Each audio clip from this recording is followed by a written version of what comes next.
नमस्ते। ड्रिमल्यान्ड digital एजुकेसनको YouTube च्यानलमा यहाँहरू सबैलाई म हार्दिक स्वागत गर्न चाहन्छु। म लीलाधर अधिकारी। त लागौँ आजको विषयवस्तुतर्फ।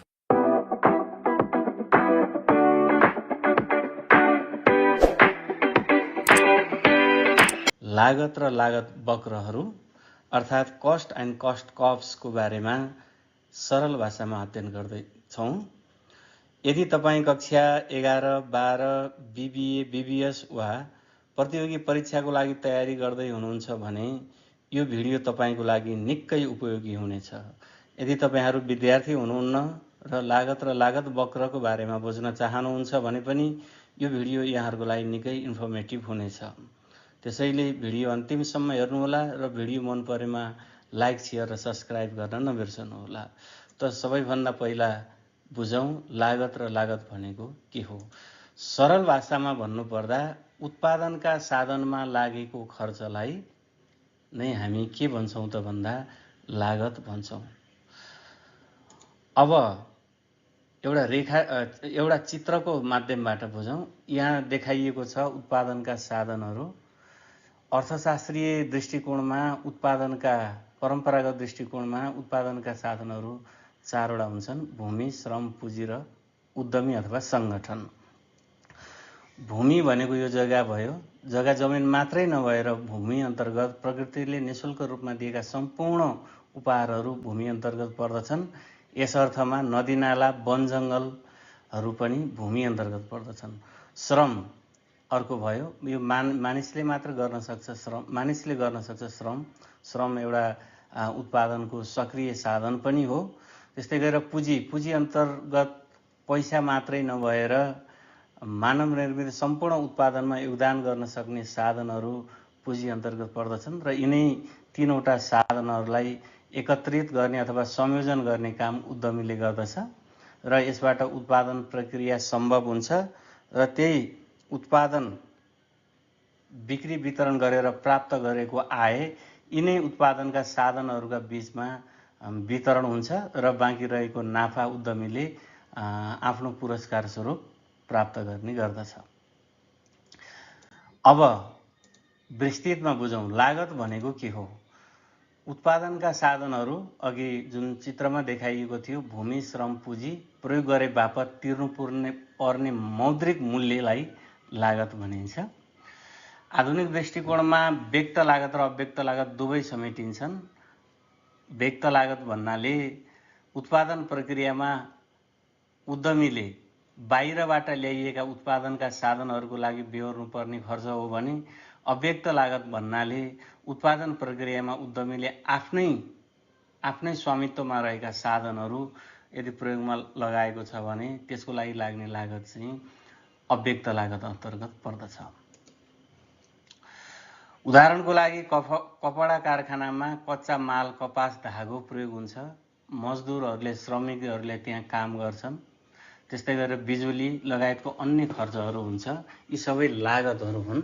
यी साधनहरू यदि उद्यमीले आफ्नो तर्फबाट प्रयोग गर्छ भने त्यो चाहिँ अव्यक्त लागतमा पर्छ र बाह्य पक्षबाट किनेर ल्याउनु पर्छ भने त्यसको लागि बेहोर्नु पर्ने खर्चलाई व्यक्त लागत भन्ने गरिन्छ। अझै अर्को एक्जाम्पलबाट हेरौँ। उदाहरणको लागि यहाँ बिस्कुट कम्पनीको देखाइएको छ।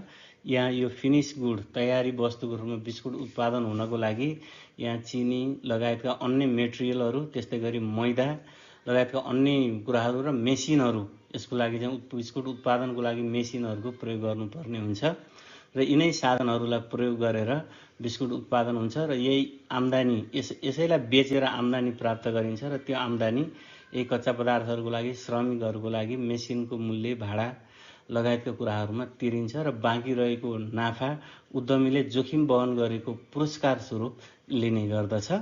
र अब यति भनिसकेपछि यहाँहरूले लागतको बारेमा राम्रोसँग बुझ्नुभयो भन्ने मेरो बुझाइ छ। र अब लागौँ समय अवधिका आधारमा लागत दुई प्रकारका हुन्छन्। एउटा अल्पकालीन लागत र अर्को दीर्घकालीन लागत।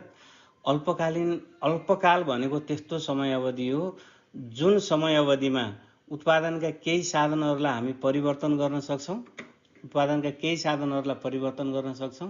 र केही साधनहरूलाई हामीले परिवर्तन गर्न सक्दैनौँ। ती साधनहरू चाहिँ स्थिर रहन्छन्। जस्तो उदाहरणको लागि बिस्कुट उत्पादन गर्ने कम्पनीको लागि मेसिन स्थिर लागत हो, किनभने त्यो अल्पकालमा त्यो अर्को मेसिन खरिद गर्न सम्भव हुँदैन र यसमा लागेको लागतलाई स्थिर मानिन्छ। र परिवर्तनशील भनेको बिस्कुट उत्पादन गर्नको लागि प्रयोग गरिने मैदालाई चाहिँ हामी परिवर्तनशील लागतको रूपमा लिन्छ, मैदामा लागेको खर्चलाई। र यदि बिस्कुट उत्पादन गरिएन भने पनि मैदा खरिद गर्नु पर्दैन र यसमा चाहिँ यो परिवर्तनशील लागत भएको हुनाले शून्य उत्पादनमा शून्य नै रहन्छ अथवा लाग्दैन। तर स्थिर लागत एकपटक लागेपछि लागिहाल्यो, त्यसलाई चाहिँ हामी शून्य उत्पादनमा पनि बिहोर्नु पर्ने अवस्था हुन्छ। र अर्को दीर्घकालीन लागत छ। दीर्घकाल भनेको त्यस्तो समय अवधि हो जुन समयमा उत्पादनका साधनहरू सबै परिवर्तनशील हुन्छन् अथवा हामीले आवश्यकता अनुसार उत्पादन बढाउनको लागि ती साधनहरूलाई थप गर्न सकिन्छ, त्यसलाई दीर्घकाल भनिन्छ। र हाम्रो कक्षा 11-12 को लागि चाहिँ विशेष गरेर अल्पकालीन लागतको बारेमा डिटेलमा बुझ्नु आवश्यक भएको हुनाले भिडियो त्यसैतर्फ केन्द्रित छ। अब अल्पकालीन कुल लागतहरू। अल्पकालीन कुल लागत सामान्यतया अल्पकालमा लागतलाई हामी कुल लागत, औसत लागत र सीमान्त लागत गरी 3 भागमा विभाजन गरेका हुन्छौँ। पहिला कुल लागतको बारेमा बुझौँ। कुल लागत पनि 3 प्रकारको हुन्छ भनौँ। पहिलो कुल स्थिर लागत, स्थिर साधनमा लागेको लागत, सम्पूर्ण खर्चलाई हामी कुल स्थिर लागत भन्छौँ। कुल परिवर्तनशील लागत, उत्पादन बढ्दै जाँदा बढ्ने र घट्दै जाँदा घट्ने लागतलाई हामी परिवर्तनशील लागत भन्छौँ। त्यसमा लागेको सम्पूर्ण खर्चलाई कुल परिवर्तनशील लागत भनिन्छ, जसलाई हामी सर्टकटमा टिबिसी भन्ने गर्छौँ। र अर्को चाहिँ कुल लागत छ। कुल लागत भनेको टिएफसी र टिबिसीको योगफल हो। यहाँ हामी फर्मुलामा पनि देखाइएको छ। अब यसलाई हामी तालिकाबाट हेरौँ र अघि बताइएको वर्णन अनुसार उत्पादन एकाइहरू यहाँ देखाइएको छ। क्यू भनेको उत्पादन एकाइ, टिएफसी स्थिर लागत भएको हुनाले अल्पकालमा यो स्थिर रहन्छ अथवा 60-60 को दरले लागेको देखाइएको छ। र टिबिसी भनेको चाहिँ शून्य उत्पादनमा शून्य लागेको छ र उत्पादन बढ्दै जाँदाखेरि 1 हुँदा 40, 2 हुँदा 70 को दरले बढ्दै गएको छ। 100मा पुगेपछि यो अलि तीव्र गतिले बढेको देखिन्छ। अब टोटल कस्ट भनेको टिएफसी र टिबिसीको योगफल हो। यी दुईटालाई जोडेर यहाँ आएको छ। अब यसलाई रेखाचित्रबाट हेरौँ। रेखाचित्रमा यहाँ देखाइएको छ, यो रातो रेखा चाहिँ टिसी रेखा हो भने यो निलो रेखा चाहिँ टिबिसी रेखा हो। यो शून्य उत्पादनबाट सुरु भएको छ र यो 60 बाट सुरु भएको छ। र यो ग्रीन लाइन जुन देखाइएको छ यो चाहिँ टिएफसी अथवा कुल स्थिर लागत हो। यो चाहिँ स्थिर रहने भएको कारणले गर्दा एक्स अक्षसँग समानान्तर भएको छ र यो दुईटा रेखाहरू चाहिँ उल्टो एस आकारको बनेको हुन्छ। यसको अर्थ पहिला चाहिँ उत्पादन बढ्दै जाँदा लागत पनि बिस्तारै घट्दो दरमा बढ्दै जान्छ र एउटा बिन्दुबाट अलिक तीव्र गतिमा बढ्छ र यो उल्टो एस आकारको बनेको हुन्छ। यसलाई हामी व्याख्या पनि यहाँ गरिएको छ। विद्यार्थी भाइ बहिनीहरूलाई यो व्याख्या राम्रोसँग बुझ्न मन लाग्यो भने यहाँहरूले यो भिडियोलाई पज गरेर हेर्न सक्नुहुनेछ। अब त्यस्तै गरी लागौँ औसत र सीमान्त लागतको बारेमा। औसत लागत भनेको कुल लागतलाई उत्पादन एकाइले भाग गर्दा, कुल लागतलाई उत्पादन एकाइले भाग गर्दाखेरि औसत लागतहरू प्राप्त हुन्छ। औसत लागत पनि 3 प्रकारको हुन्छ। यसलाई हामी यहाँ देखाइएको छ, हेर्नुहोस्। एएफसी, एबिसी र एसी। र सीमान्त लागत भन्नेहरूको हुन्छ।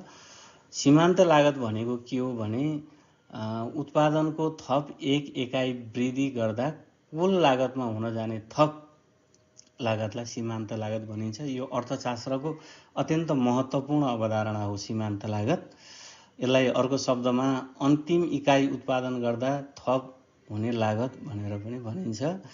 र यो यु आकारको हुन्छ एसी र एमसी वक्रहरू। यु आकारको हुनुको कारण के हो भने सुरुमा उत्पादन बढ्दै जाँदा लागत पनि घट्दै जान्छ। जब लागत चाहिँ उत्पादन बढ्दै जान्छ, लागत यसरी घट्दै आउँछ। एउटा बिन्दुमा आएपछि न्यूनतम हुन्छ र त्यस पछाडि पुनः बढ्न थाल्ने भएको हुनाले यो यु आकारको बनेको हुन्छ। अब यु आकारको किन हुन्छ भन्ने कुरालाई म अर्को भिडियोमा बताउने छु। त्यस्तै गरी यसलाई तालिकाबाट हामी हेर्न सक्छौँ र तालिका र रेखाचित्रबाट पनि मैले यहाँ देखाएको छु, यहाँले हेर्न सक्नुहुन्छ। रेखाचित्र पनि यहाँ बनेको छ। त्यस्तै गरी यसको व्याख्या पनि छ। विद्यार्थी भाइ बहिनीहरूले यसलाई पज गरेर हेर्नुहोला। अब लागत वक्रको बारेमा हामीले यति कुरा बुझ्यौँ भने अल्पकालीन लागत वक्रको बारेमा हामी क्लियर हुन सक्छौँ। त्यस्तै गरी दीर्घकालीन लागत वक्रको बारेमा कक्षा 11-12मा त्यति धेरै महत्त्वपूर्ण नहुने भएको कारणले मैले यसलाई अर्को भिडियोमा समेट्ने प्रयास गर्नेछु। त्यस कारणले चाहिँ विद्यार्थी भाइ बहिनीहरूले यो कुरालाई मनन गर्नु हुनेछ भन्ने मलाई लागेको छ। यसरी आज हामीले लागतको अर्थ, लागतको प्रकार, अल्पकालीन र दीर्घकालीन लागत, कुल लागत, औसत लागत, सीमान्त लागत र सीमान्त लागत वक्रका विशेषताहरूको बारेमा अध्ययन गऱ्यौँ। यदि यो भिडियो उपयोगी लागेको छ भने लाइक, सेयर र सब्सक्राइब गर्न नबिर्सनुहोला। कुनै प्रश्न र सुझाव भए तलको कमेन्टमा अवश्य लेख्नुहोस्। धन्यवाद। फेरि अर्को उपयोगी भिडियोमा भेटौँला। नमस्कार।